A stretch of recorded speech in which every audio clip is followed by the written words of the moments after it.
बिना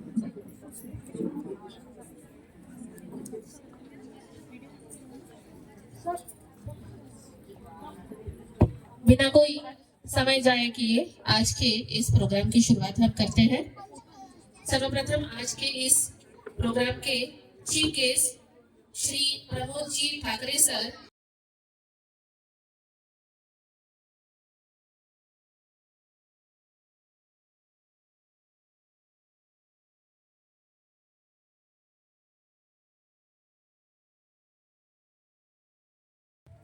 So very good evening, one and all present here.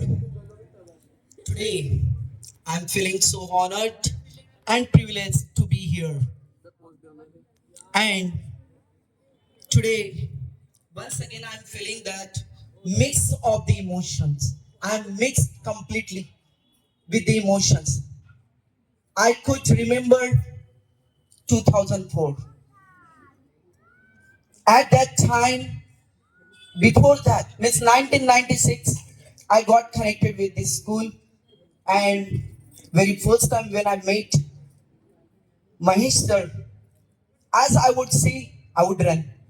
I would feel who is that person who walks very slowly and keeps observing everywhere. We are going to bid the farewell to our beloved students who are outgoing 10th standard and 12th standard. Of course, there are many things we are going to face in our life. Teething problems would be there whenever you go for doing something new. Teething problem, it means basic problems because it is the beginning point, and at that time we get afraid. Somehow, somewhere, we get nervous. That time we are supposed to have the patience, but don't stop yourself from learning as well as taking the risk for good things.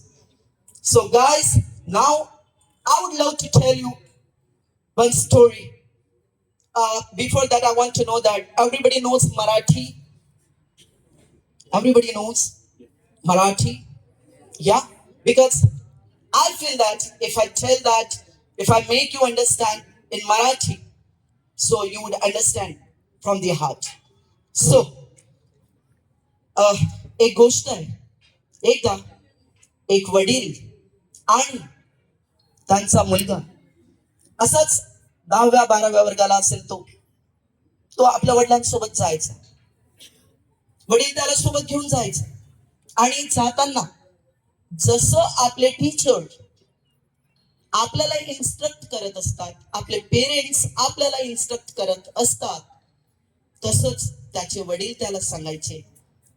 रस्त्याने जाताना एखादी cycle जर का पडली असेल तर बाळा जा आणि ती सायकल उभी करून ये. हा विचारत असायचा, अरे हे असं कसं, माझा काय संबंध त्या सायकलशी आणि का बरं मी जायचं. पण हा नाईलाजाने जायचा आणि ती सायकल उभी करून यायचा. असे खूप साऱ्या गोष्टी त्याच्या जीवनामध्ये व्हायच्या. एकदा तर बस त्याच्या इमारतीमध्ये चढताना पहिल्या माळ्यावर वडिलांसोबतच असताना वडिलांनी बघितलं, आपण चपला जोडे म्हणतो फ्लिप फ्लॉप्स, जस्ट त्यांचा ढेर लागलेला होता. असंच कुठेतरी एक ढवळाढवळ करून ठेवलेले होते. वडिलांनी सांगितलं, बेटा जा आणि सर्व व्यवस्थित लावून ये. हा आणखी विचारत पडला, काय माझे वडील काय सांगतायत, मला काय करायला सांगतायत. पण नाईलाज हा पुन्हा गेला आणि करून आला. आणखी वर चढला, तिथे एक असंच कुंडी ठेवलेली होती आणि त्याच्यात पाणीही नव्हतं, झाड वाढत चाललेलं होतं. वडिलांनी सांगितलं, बघ काय होत आहे, तुझ्याने काय जमतंय कर की. मुलगा गेला, बाजूला पाणी ठेवलेलं होतं, त्यांनी त्याच्यात वर केलं, ओतलं आणि पुन्हा वर गेला. शेवटी आपल्या रूम मध्ये, आपल्या घरी, आपल्या माळ्यावर, आपल्या फ्लॅट मध्ये तो पोहोचला आणि त्याला एकदाच बरं वाटलं की थँक्यू, धन्यवाद, आता माझ्या वडिलांचा साथ माझ्यासोबत सुटलेला आहे, कमीत कमी मी माझ्या खोलीत आरामात बसेल. मग त्यांनी त्याचा फॅन आणि टीव्ही सुरू केला. बघता बघता त्याच्या एका मित्राचा फोन आला आणि फोन आल्यावर नक्की काय घडलं माहितीये, तो फोनवर बोलता बोलता बाहेर निघून गेला ना. आणि मग का होईना त्याच वेळेला त्याचे वडील त्याच्या खोलीच्या बाजूने जात असताना बघितलं, अरे फॅन आणि टीव्ही दोन्ही सुरू आहेत. वडील गेले आणि बंद केलं. सहज आपल्याही घरी तेच होतं बरं का, त्यांनीही तेच केलं. बाळ थोड्या वेळानंतर पुन्हा परत आलं. बघतो तर काय, टीव्ही आणि फॅन बंद. संतापला ना, गेला सरळ आई जवळ. म्हणता, आई बघ, सांग तुझ्या हजबंडला, सांग त्यांना, सांग बाबांना की काय मला खरंच बाबा आवडत नाही. मुळातच खूप त्रास देतात बाबा. मला बाबांशी बोलायचंच नाहीये, मला बाबांसोबत राहायचंही नाहीये, मला कुठेतरी दुसऱ्या शहरात जायचं आहे. आणि 10वी-12वी नंतर मोस्टली असे विचार येतात की आपण कुठेतरी बाहेर जायला पाहिजे. तसंच त्याचंही झालं. त्याने वेळोवेळी प्रयत्न केले, परीक्षेला बसला, इंटरव्ह्यू साठी जायला सुरुवात झाली. देवाला प्रार्थना करत गेला, देवा बस एकदा जरी काय या इंटरव्ह्यू मध्ये मला सिलेक्ट होऊ दे, 1 किलो पेढे मी तुला देईन. तिथनं आई जवळ गेला आणि आईला बोलला, आईचा नमस्कार घेतला आणि निघायचंच. पुन्हा देवाजवळ गेला, म्हणे देवा फक्त या वेळेस रिझल्ट लागू दे, म्हणजे चांगले मला सिलेक्ट होऊच दे कुठल्याही कारणाने, आणि बस एकदाच मोकळा होईल. आईने सांगितलं, बाळा जा वडिलांचे पाय. पण नाहीच गेला तो आणि सरळ निघून गेला. आपली सायकल उचलली आणि चालला गेला इंटरव्ह्यूला. जसा इंटरव्ह्यू ला पोहोचला, आपली सायकल लावली, बघतो तर काय, एक गाडी पडलेली होती. तो गेला आणि गाडी उचलली, सरळ करून ठेवली. पुन्हा वर गेला, बघतो तर काय, एक झाड, कुंडी वाकलेली, सरळ केलं. पाणी नव्हतं तिथे म्हणून टाकलं नाही, समोर चालत गेला. दुसऱ्या माळ्यावर गेल्यावर पुन्हा जिथे इंटरव्ह्यू होता त्याच्या बाहेर काही फ्लिपफ्लॉप्स ठेवलेल्या होत्या, पण त्याही अशा तशाच. त्याने सरळ लावल्या आणि आतमध्ये गेला. तिसऱ्या खोलीमध्ये इंटरव्ह्यू सुरू होता. बाकी 2 रूम्स, 2 खोल्या इंटरव्ह्यूज जे आलेले होते त्यांच्यानी भरलेल्या होत्या. एक जणाचा इंटरव्ह्यू होत होता, मुलाखत होत होती आणि ते बाहेर पडत होते. एक रूम खाली झाली. तो लाईट आणि फॅन बंद करायचा, समोर जायचा. सर ते शेवटी त्याचा नंबर आला. तो जस्ट त्याने नॉक केला आणि बोलला, sir may I come in. त्यांनी बोलवलं की हो ये. त्यांनी विचारलं, सर मे आय सीट. तो गेला आणि बसला. आणि बघतो तर काय, जस्ट इंटरव्ह्यूवर जे होते त्यांनी पाण्याचा ग्लास दिला आणि बोलले की बाळा घे पाणी. हा थोडासा आश्चर्यचकित झाला, हा इंटरव्ह्यूवर मला बाळ का बरं म्हणतोय. दुसरी गोष्ट, त्याला बसवलं, पाणी पिलं आणि त्याच्यानंतर त्याला असं वाटलं की आता माझा इंटरव्ह्यू सुरू होणार. हे देवा मनातल्या मनात सुरू झालं, हे देवा प्लीज मला जाऊ दे, सिलेक्ट होऊ दे यावेळेला. असं त्याचं काहीतरी मनातल्या मनात प्रत्येकाचं राहत असू. तसंच त्याचं होतं. एवढ्यात त्यांनी एक एनव्हलप काढला, एक लिफाफा काढला आणि त्याच्या हातात दिला आणि बोलले, यू आर सिलेक्टेड.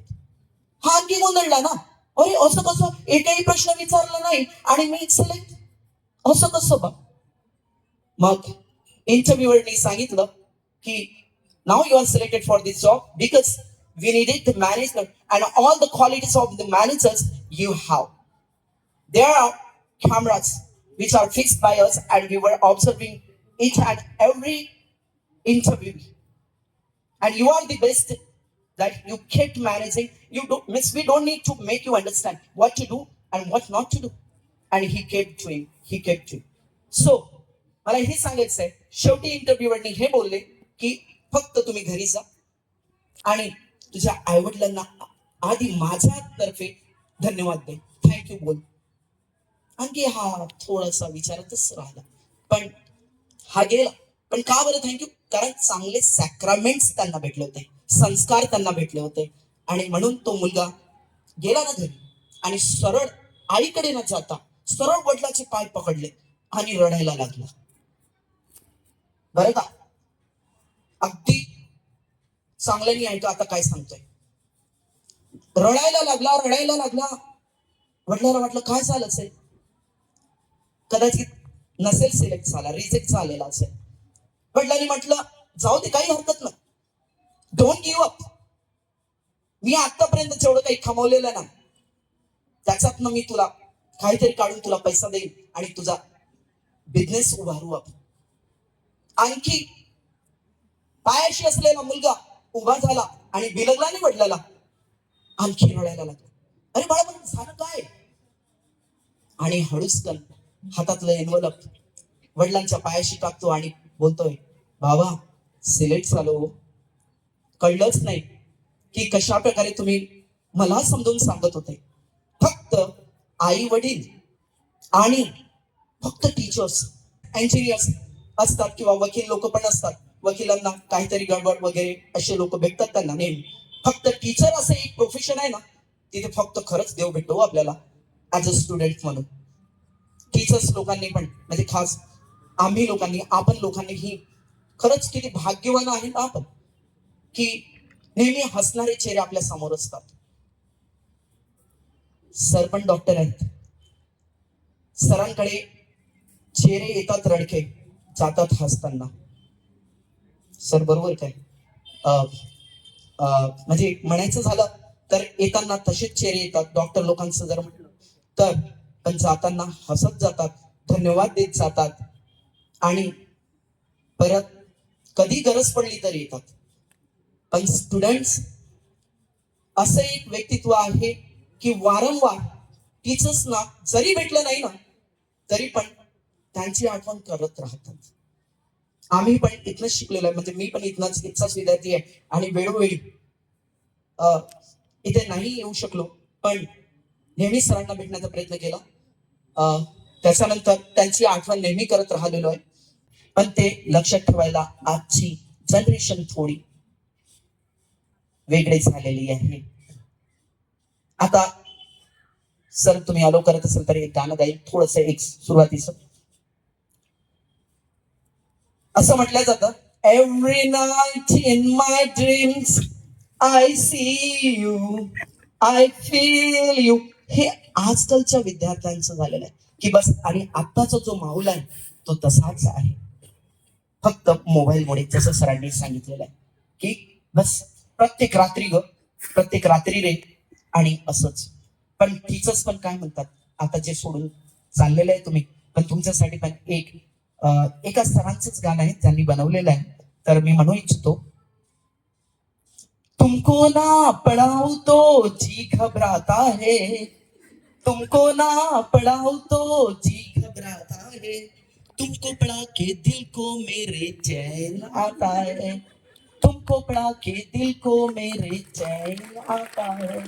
ये कैसा रिश्ता है, ये कैसा नाता है, ये कैसा रिश्ता है, ये कैसा नाता है, तुमको पढ़ा के दिल को मेरे चैन आता है.